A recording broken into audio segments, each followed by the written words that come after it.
Bonjour, ravi de vous retrouver. Ravi de vous retrouver pour vous parler d'évaluation. Mais alors, nous n'allons pas du tout évaluer le manager. Nous allons évaluer les systèmes d'intelligence artificielle. Qu'est-ce que cela veut dire?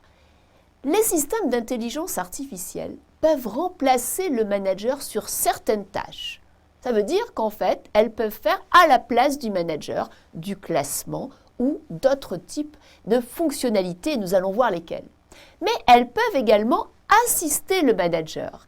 Assister le manager, c'est faire avec lui pour lui donner plus de temps et lui donner certainement l'occasion d'être plus performant. Troisièmement, elles peuvent également augmenter le manager, c'est-à-dire permettre au manager de faire de nouvelles tâches et ainsi d'avoir une valeur ajoutée qu'il n'aurait pas sans les intelligences artificielles. Concrètement, commençons par les tâches que l'intelligence artificielle peut faire à la place du manager. Nous avons par exemple la possibilité, avec une intelligence artificielle, de classer les mails et de ne faire que les mails les plus importants dans la matinée et les mails qui sont peut-être à moins faible valeur ajoutée dans la soirée. Nous avons également la possibilité avec les intelligences artificielles dès aujourd'hui de partager nos agendas et de leur laisser prendre des rendez-vous à notre place. Et nous avons également la possibilité d'avoir des visualisations qui seront proposées par des intelligences artificielles. Ces trois exemples de remplacement de tâches sont explicités par M. Vianney de Microsoft. Écoutons-le. J'aimerais vous donner trois exemples relativement simples d'outils ou de solutions que l'on a mis en place chez Microsoft et qui permettent justement de remplacer un certain nombre d'activités qui sont aujourd'hui faites par le manager ou par le collaborateur. Premier exemple, en fait, c'est le tri des mails. En fait, l'association au travers de la messagerie à Outlook de la priorisation des mails en fonction de vos centres d'intérêt, en fonction des gens qui travaillent avec vous, ça vous fait gagner à peu près entre 3/4 d'heure et 1 heure de temps par jour quand l'intelligence artificielle trie pour vous les mails prioritaires et les autres mails qui peuvent être traités plus tard au cours de la journée, on va dire. Deuxième exemple, c'est un bot qui vous permet en fait de vous assister dans la planification des rendez-vous. Par exemple, on se rencontre aujourd'hui, on a des centres d'intérêt en commun et puis on décide finalement de se revoir peut-être la semaine prochaine. Donc moi je vous envoie un mail à Cécile et je lui dis Cécile, l'entretien s'est plutôt bien passé et j'aimerais vous rencontrer à nouveau la semaine prochaine. Moi je suis disponible jeudi, vendredi. En copie, je mets le bot d'intelligence artificielle dans le mail que je vous adresse et vous me répondez je suis effectivement disponible jeudi. Et en fait, c'est ce bot d'intelligence artificielle qui va s'occuper, en regardant votre calendrier, en regardant mon calendrier et ma disponibilité, de planifier ce rendez-vous et de réserver la salle.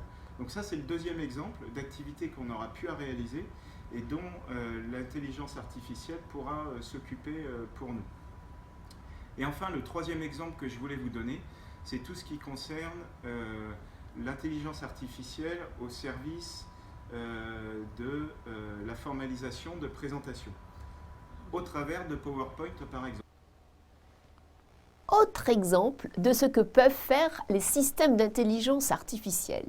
Elles sont aujourd'hui capables de classer une foultitude de documents en fonction de critères afin de pouvoir mettre des documents à la portée des personnes qui sont les destinataires. Ici, nous avons un exemple très intéressant d'une société qui utilise cette caractéristique du classement des documents pour pouvoir donner un sens à la confidentialité des documents. Écoutons le directeur, le fondateur de l'entreprise d'Athena à Singapour.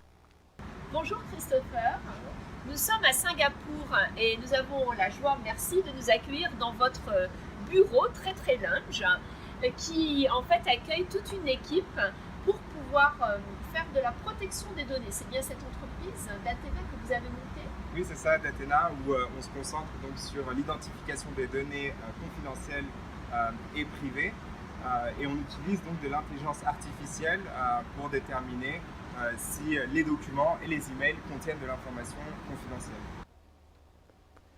Toujours dans l'organisation de notre temps, les systèmes d'intelligence artificielle peuvent être des sortes d'assistantes. Ainsi, avec des solutions comme Evie, cette start-up rencontrée à Singapour, mais il y en a d'autres en France, je pense par exemple à Julie Poindesque, eh bien vous pouvez déléguer à une intelligence artificielle la prise de rendez-vous. Il s'agit simplement de laisser votre agenda partager avec d'autres personnes et de proposer aux interlocuteurs avec qui vous voulez prendre des rendez-vous, eh bien de mettre en copie de mail l'intelligence artificielle qui prendra les rendez-vous à votre place. Et ainsi, vous gagnerez du temps et vous gagnerez bien sûr en efficacité. Écoutons l'interview du fondateur de l'entreprise Evie à Singapour. You are a founder of an artificial intelligence startup that calls Evie. Perhaps we can speak about that. What is it, Evie? Evie is an artificially intelligent personal assistant. Today what she does is she handles all the back and forth of scheduling meetings. But our goal and our vision for Evie is basically to handle most of the back office and administrative functions that today 90%, 99% of an organization has to perform themselves. If you look at any typical organization today, only top managers get assistance. Everybody else has to handle these tasks, which typically take anywhere from 40 to 60% of their workday. So our belief is that if we can outsource this work to intelligent and autonomous machines, that will give us time to do the work that we really care about, the work that we love doing. And it will also mean less distracted, more focused. Autre exemple, le stade premier de l'application de l'intelligence artificielle, ce sont les chatbots. Alors les chatbots, ce sont des agents conversationnels qui peuvent répondre à des questions pour lesquelles ils auront été préprogrammés et ils pourront également apprendre des réponses et des questions qui sont posées. Alors concrètement, les chatbots sont utilisés aussi bien entendu dans le commerce pour interagir avec des clients et leur donner des réponses 24 heures sur 24 et 7 jours sur 7, mais on peut également les utiliser pour le management et converser avec des collaborateurs sur des questions basiques. N'oubliez pas que dans ce MOOC, vous avez un chatbot, le chatbot Cécile, qui peut vous aider à réviser et surtout à intégrer l'ensemble des connaissances qui vous sont proposées. Pour l'instant, nous vous proposons une interview du fondateur de la start-up KRDS à Singapour qui a créé différents chatbots à la fois pour des occasions de management et des occasions bien entendu commerciales. On a développé une nouvelle activité qui consiste à concevoir et développer des chatbots avec lesquels les internautes peuvent donc échanger sur Internet.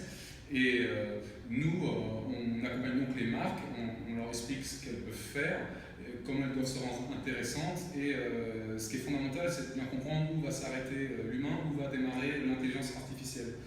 Parce qu'aujourd'hui, il serait dangereux de faire croire aux utilisateurs, aux internautes, qu'ils ont affaire à un robot de A à Z. Aujourd'hui, la technologie n'est pas encore vraiment prête, et ce serait très facile de faire trébucher le chatbot. Et ce serait au final déceptif pour les utilisateurs. Donc l'idée, c'est d'afficher la couleur, de dire qu'on est un robot, on va les guider, on va leur proposer peut-être des choix limités, et puis peut-être au bout d'un moment, on va faire intervenir un opérateur humain qui va prendre le relais. Et le tout dans le cadre d'une application de messagerie avec des échanges fluides, puisque l'avantage pour les marques, encore une fois, c'est que peut-être que ma cible n'a pas mon application mobile, mais en général, elles auront l'application de Facebook Messenger ou une autre application. Donc nous, on s'est positionné sur ce créneau qui est très nouveau. Certains spécialistes du secteur pensent que de la même façon, quand on a beaucoup surfé sur Internet, sur l'ordinateur, et ensuite sur les applications mobiles, les chatbots sera l'avenir de nos usages. Donc voilà comment, par exemple, embrasser la disruption du secteur. Vous l'avez bien compris. Aujourd'hui, pour le manager, les systèmes d'intelligence peuvent remplacer certaines tâches qui permettront au manager d'être plus efficace, de gagner du temps. Les tâches que l'IA remplace sont souvent des tâches à faible valeur ajoutée. Il faut donc considérer l'IA comme un outil d'aide dans l'efficacité organisationnelle.